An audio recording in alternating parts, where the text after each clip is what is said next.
Before we jump into today's episode, let's talk about something so many writers struggle with: structure. You're knee-deep in your first draft. You're lost and overwhelmed, second-guessing everything you write. It's like staring at a pile of puzzle pieces with no picture on the box. If that sounds familiar, I have a free 3-act worksheet just for you. This worksheet gives your story a clear framework so you know exactly what your beginning, middle, and end need to do, so you can stop spinning and start writing. Grab it free at nancypanuccio.com/act. That's Nancy with an I, Panuccio with 2 C's, nancypanuccio.com/act. Okay, on to today's episode. When you find that connection, when you can see exactly how your antagonist is pressing on your protagonist's deepest vulnerability, your story stops feeling constructed and starts feeling alive. Writer Unleashed is for you, a writer who has the story you want to bring onto the page and into the hearts and minds of readers. I'm Nancy Panuccio, writer, editor, and book coach.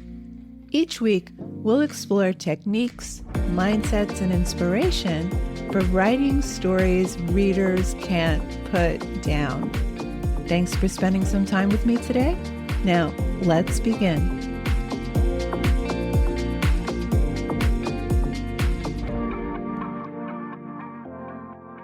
When writers talk about their antagonist, they usually mean the person working against their main character, the protagonist, the obstacle in the way of him or her getting what they want.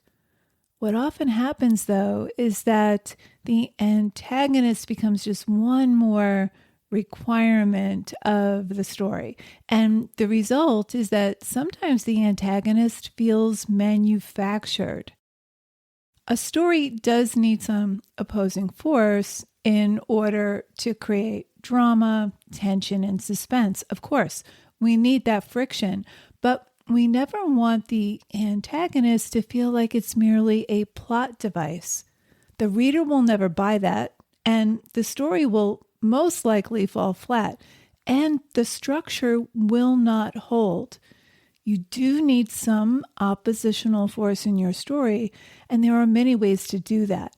But the antagonist is so much more than oppositional, and understanding what an antagonist actually is and what makes one truly worthy might be the single most important craft decision you make about your story. Most writers picture a villain when they think about their antagonist, but I'd actually encourage you to drop the word villain from your vocabulary completely. It's too limiting, and it could create more of a cliche. It implies evil, and most antagonists aren't really evil. They're just in opposition. They want something different, something that puts your protagonist on a collision course with what they need most. The villain doesn't fit all stories anyway. In fact, with most of the writers I work with, the antagonist isn't a person in the story at all. It's a condition or a situation. It could be an illness. It could be the death of a loved one that creates agonizing grief. That's a type of oppositional force too. So today I want to talk about 3 qualities every worthy antagonist needs, because when your antagonist has all 3, your story comes alive in a way that surprises even you. So let's get right to it.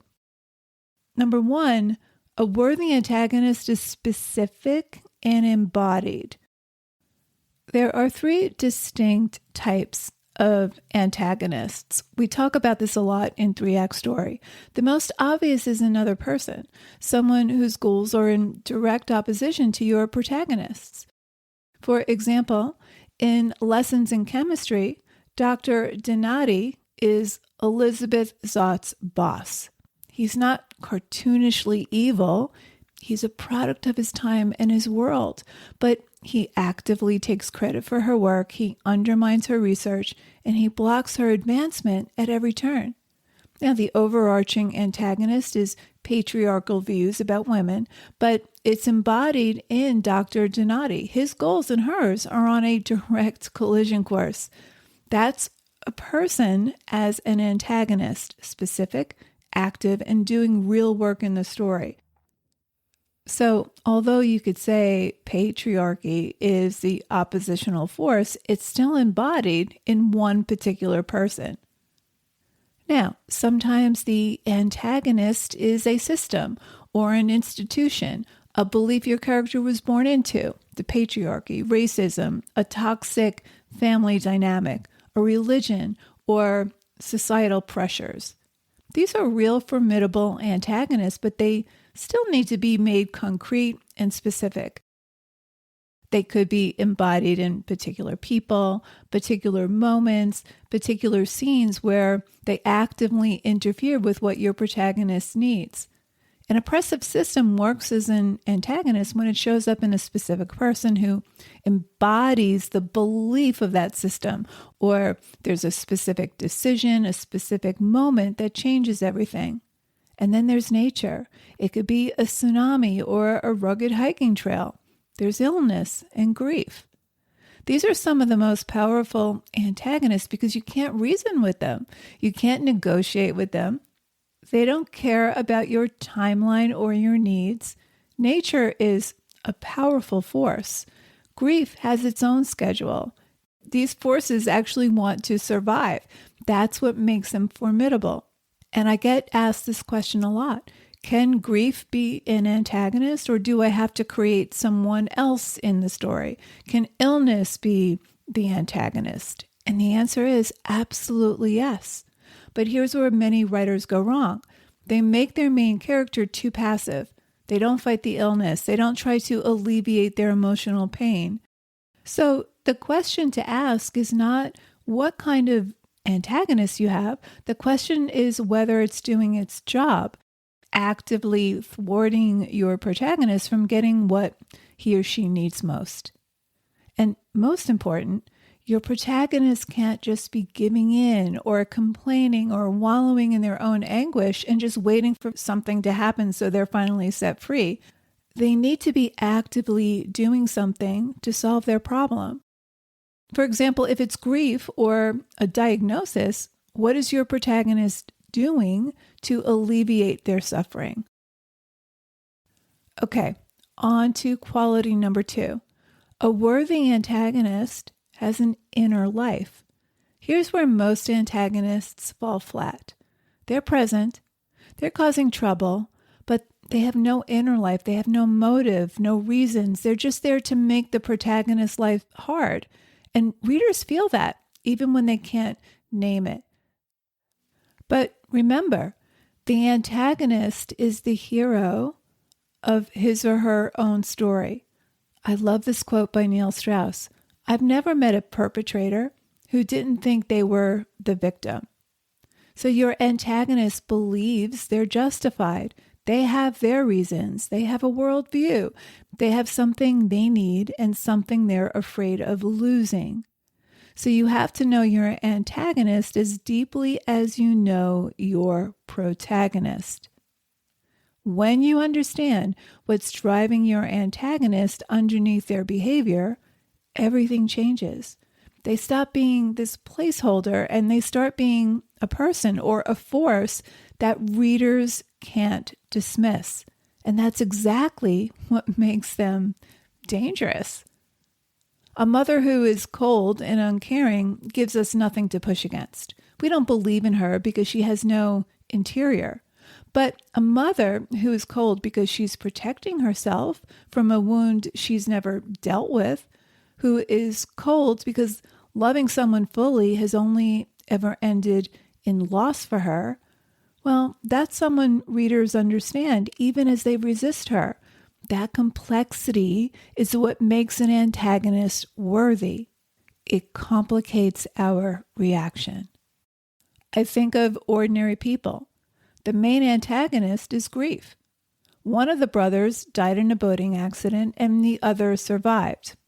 The surviving brother, the main character, is in therapy to help him sort through not only his grief, but his guilt at surviving. And the mother is understandably cold because she doesn't want to feel. She doesn't want to feel the full weight of her own grief. She's an antagonist of sorts, but really she's the product of the main antagonist, which is the grief. She embodies the grief in a different way that only adds to the main character's problems. So you want to get under the rock of your antagonist's reasons. Ask what they want. Ask what they believe. Ask what they're afraid of losing. Ask what a story they tell themselves about why they do what they do. The Joker in The Dark Knight isn't terrifying because he's violent. He's terrifying because he has a philosophy. He needs to be right about something, and that need is what drives every single thing he does. And part of us agrees with his logic. That's the difference between a stock antagonist and a worthy opponent. One is a placeholder, the other is a force of nature with a reason for existing. Okay, on to quality number 3.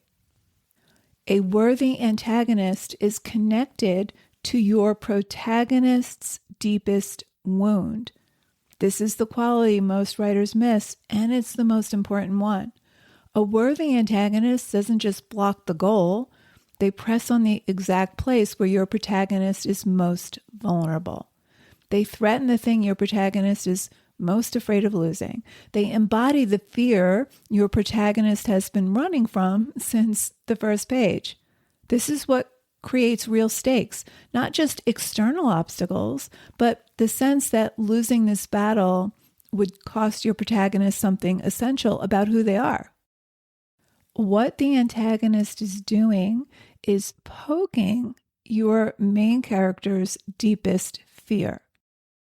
If your antagonist is threatening the one thing your protagonist cannot afford to lose, the thing connected to their deepest wound, every scene feels urgent. Every setback feels costly. In Lessons in Chemistry, Elizabeth Zott's antagonist isn't just a sexist boss. He's the embodiment of a patriarchal system.